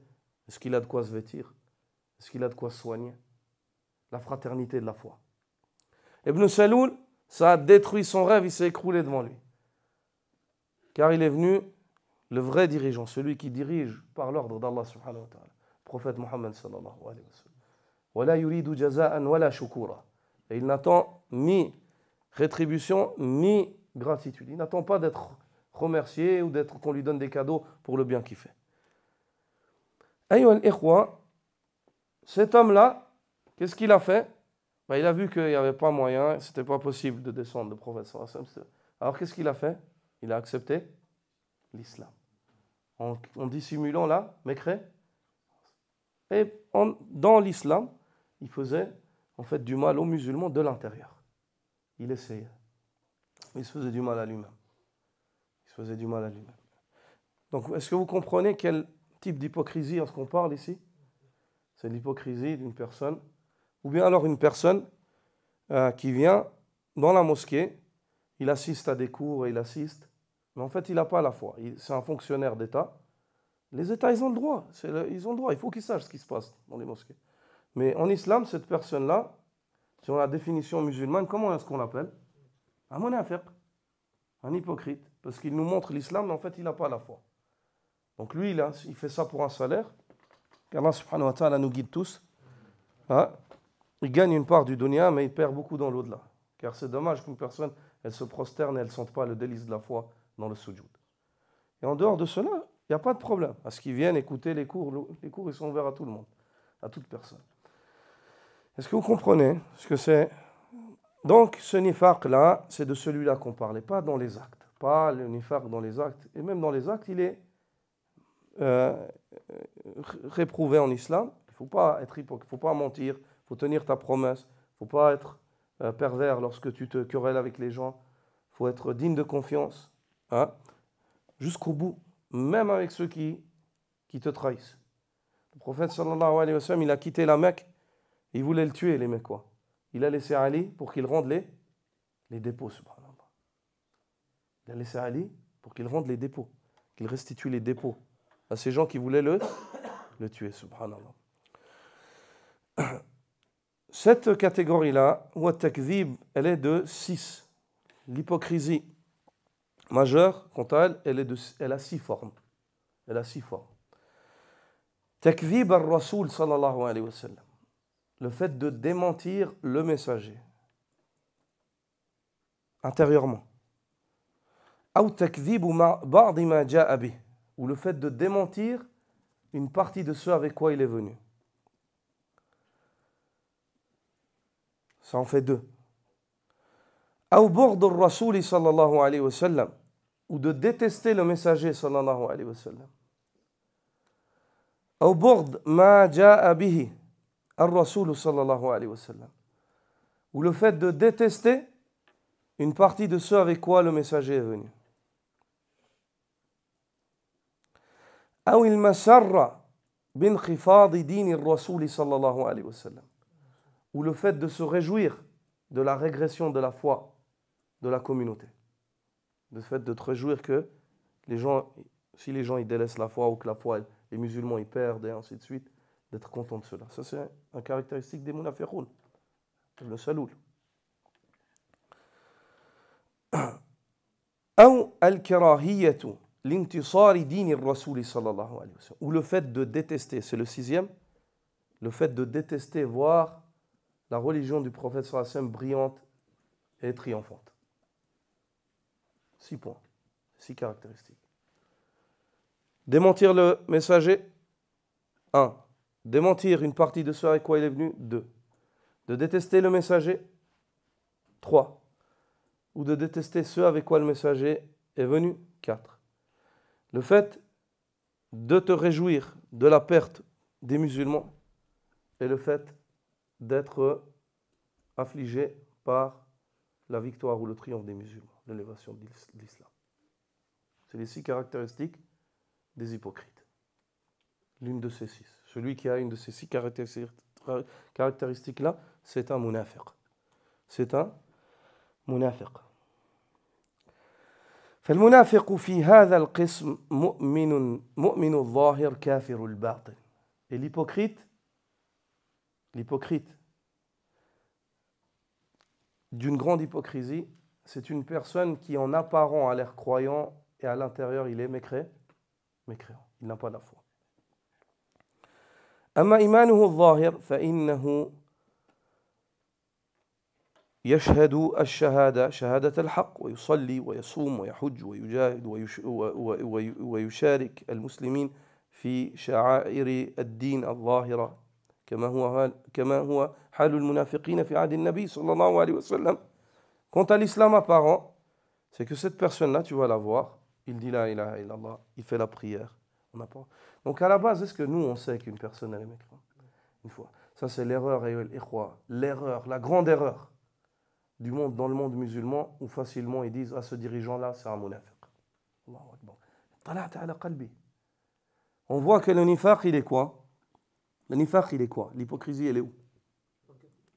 La mécréance, elle est dans les actes, dans la parole. Ok. Mais l'hypocrisie, elle est où? Dans le cœur. Est-ce que tu as ouvert son cœur pour dire que c'est un munafiq? Attention. Celui qui dit d'une personne que c'est un hypocrite. Ibn Saloul, on dit que c'est un hypocrite. Pourquoi? Qui a dit ça? Le prophète sallallahu alayhi wa sallam. Allah a révélé le Coran sur lui. Mais en dehors de cela, est-ce que toi, il y a quelqu'un qui t'a révélé que lui, c'est un hypocrite? Du moment où tu l'as accusé d'hypocrisie, sache, prépare-toi. Yawm al-Qiyamah, tu seras questionné. Si tu as les arguments pour, c'est bien. Si tu n'as pas les arguments pour, le prophète sallallahu alayhi wa sallam dit, celui qui dit à son frère kafir ou munafiq, où il est auprès d'Allah comme il l'a dit, ou alors la parole lui revient. Qu'est-ce que ça veut dire la parole lui revient? Le poids de ce jugement-là, la répercussion de cela en péché, elle lui revient yawm al-qiyamah. Faites attention, ne jugez pas les gens. Une fois de plus, ici, ces choses-là, on les apprend afin de faire attention à nos propres personnes et de les enseigner aux gens. Celui qui veut savoir et trouve que c'est juste, alhamdoulilah qu'il agisse, qu'Allah nous guide tous. Donc, l'hypocrite en soi, le grand hypocrite, c'est celui dont en apparence, on voit les signes de son islam, et on a expliqué comme la salat. Comme les hypocrites de l'époque du prophète, sallallahu alayhi wa sallam. وفي كل زمن يكون فيه الحق منصورا. Et tu les trouveras majoritairement dans chaque période où la vérité elle est triomphante. وأما كفره باطنا. Et quant à sa mécréance, elle est dissimulée. يخفيه من التكذيب بالحق. Il la dissimule.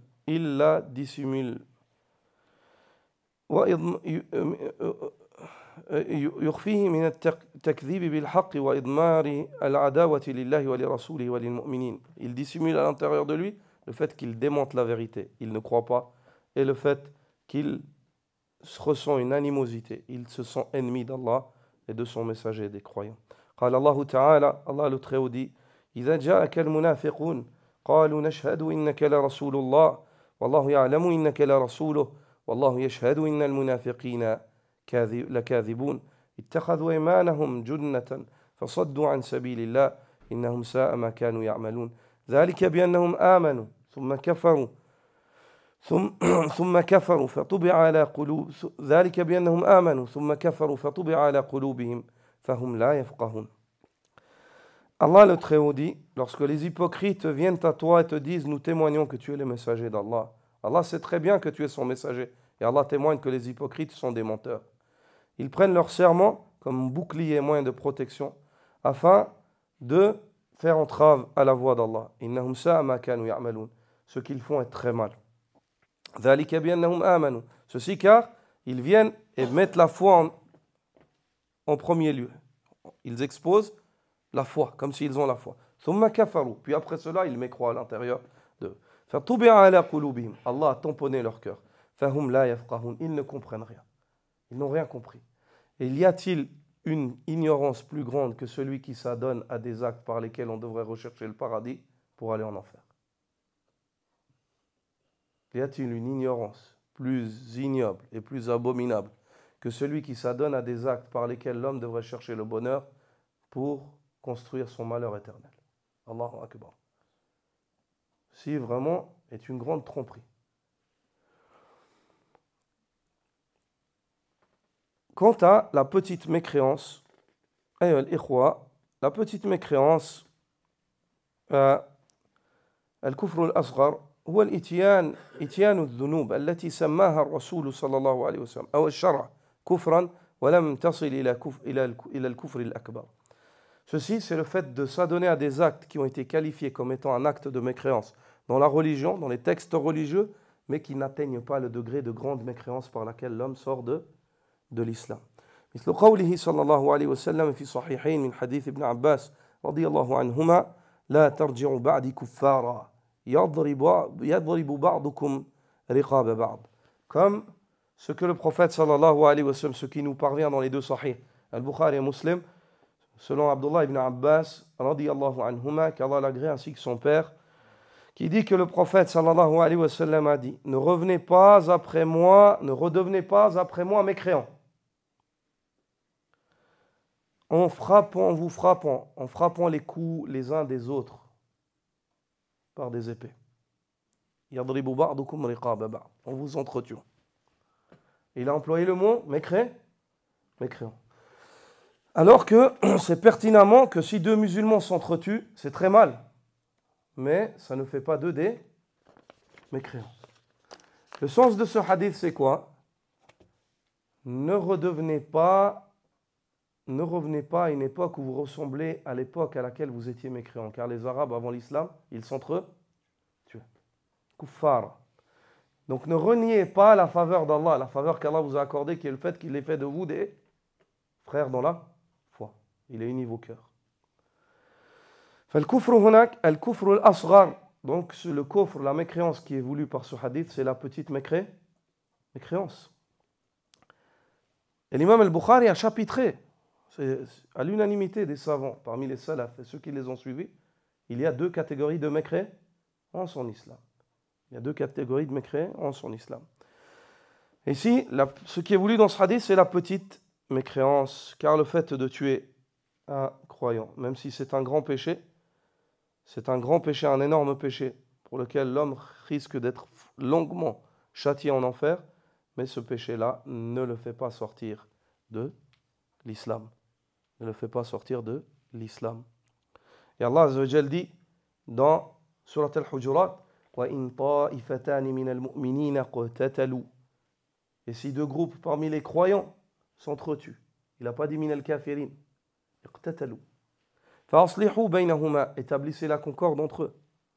فَإِن بَغَتْ إِحْدَاهُمَا عَلَى الْأُخْرَى, si l'une d'entre elles, après que vous ayez établi la concorde entre ces deux groupes-là, revient et attaque à nouveau l'autre partie, فَقَاتِلُوا الَّتِي تَبْغِي, combattez alors celle qui est rebelle, celle qui se rebelle à nouveau. حَتَّى تَفِيءَ إِلَى أَمْرِ اللَّهِ, jusqu'à ce qu'elle revienne à l'ordre d'Allah. Attention, je précise juste, ces versets-là, lorsqu'il dit combattez, c'est pas destiné aux individus, c'est destiné à qui? À ceux qui détiennent le commandement, qui ont une autorité, un État. D'accord? Ce n'est pas des individus, lève-toi et combat cela, rétablis la concorde. Non.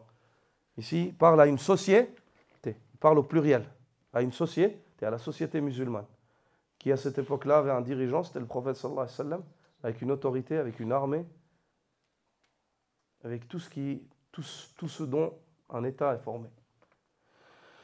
Donc ici, deux groupes parmi les croyants s'entretuent, Allah Azza wa Jal dit, il les a appelés croyants dans ce verset-là. فَأَصْلِحُوا بَيْنَهُمَا, établissez la concorde entre eux. فَإِن بَغَتْ إِحْدَاهُمَا عَلَى الْأُخْرَى, si l'un de ces groupes-là revient et se montre rebelle et attaque à nouveau le groupe avec lequel ils avaient un accord de paix, فَقَاتِلُوا الَّتِي تَبْغِي, à ce moment-là, combattez, ou vous qui détenez le commandement, combattez le groupe qui est rebelle, qui a attaqué. حتى تفيء إلى أمر الله, jusqu'à ce qu'elle revienne, elle se soumette à l'ordre d'Allah, qui est le fait d'arrêter le combat.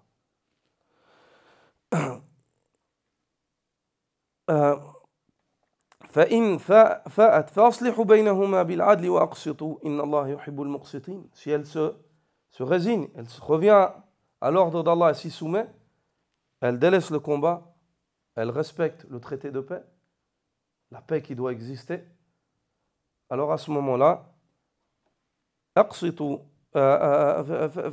فأصلحوا بينهما بالعدل, établissez à nouveau la concorde dans le convenable avec eux. وأقسطوا, et soyez justes. Inna Allah yuhibbul muqsitin, Allah aime ceux qui sont justes. Ces versets-là, on voit qu'on parle de deux groupes de musulmans qui se combattent. Allah, il les a appelés comment? Croyants. وقال تعالى, Allah dit dans Surat Al-Hujurat, إنما المؤمنون إخوة فأصلحوا بين أخويكم. Sachez que les croyants sont frères, établissez la concorde entre frères. Donc, on voit que ces versets-là sont pertinents quant au fait que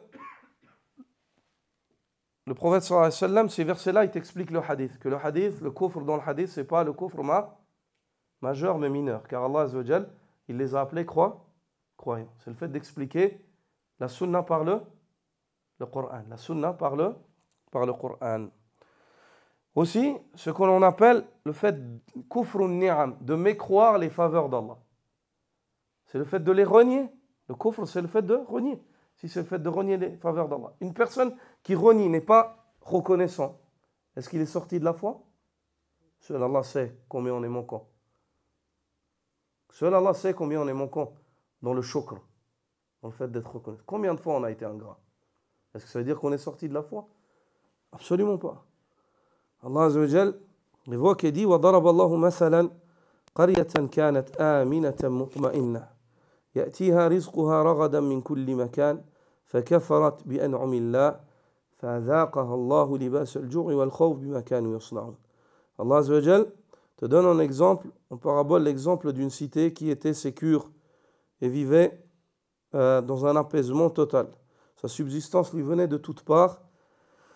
Elle a renié la faveur d'Allah. فكفرت, elle a renié ses faveurs. Elle a renié les faveurs d'Allah subhanahu wa ta'ala.